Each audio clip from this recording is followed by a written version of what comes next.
بسم اللہ الرحمن الرحیم۔ السلام علیکم ورحمۃ اللہ وبرکاتہ۔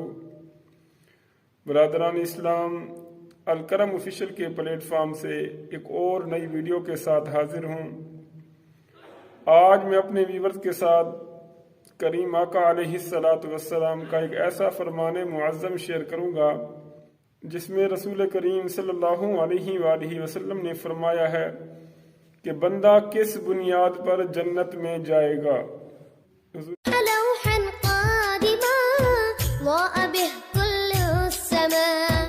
نبی کریم صلی اللہ علیہ وآلہ وسلم کا فرمان مکرم ہے کہ کوئی بھی بندہ اپنے عمل کی بنیاد پر جنت میں داخل نہیں ہوگا۔ صحابہ کرام رضوان اللہ تعالی علیہم اجمعین نے عرض کیا، یا رسول اللہ صلی اللہ علیہ وآلہ وسلم آپ بھی؟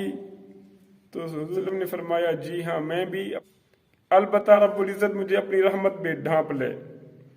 تو اس سے پتہ چلا کہ جو بندہ نماز ادا کرتا ہے، روزہ رکھتا ہے، خیر کے کام کرتا ہے، خیرات و صدقات کرتا ہے، تو اس کو یہ سمجھنا چاہیے کہ یہ جو اعمال ہیں، ان اعمال کی بنیاد پر بندہ جنت میں داخل نہیں ہوگا، بلکہ اللہ رب العزت اپنی رحمت کے طفیل اس کو جنت عطا فرمائے گا۔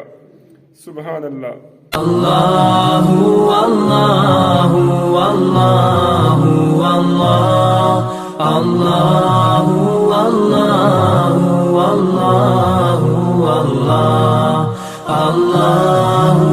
اللہ۔ تو اللہ رب العزت ہمارے ذمے جو فرائض ہیں، جو احکامات ہیں، ان کو پورا کرنے کی توفیق عطا فرمائے اور اپنی رحمت کے طفیل ہمیں اپنی جنت کا حقدار بنائے۔ آمین بجاہ النبی الامین۔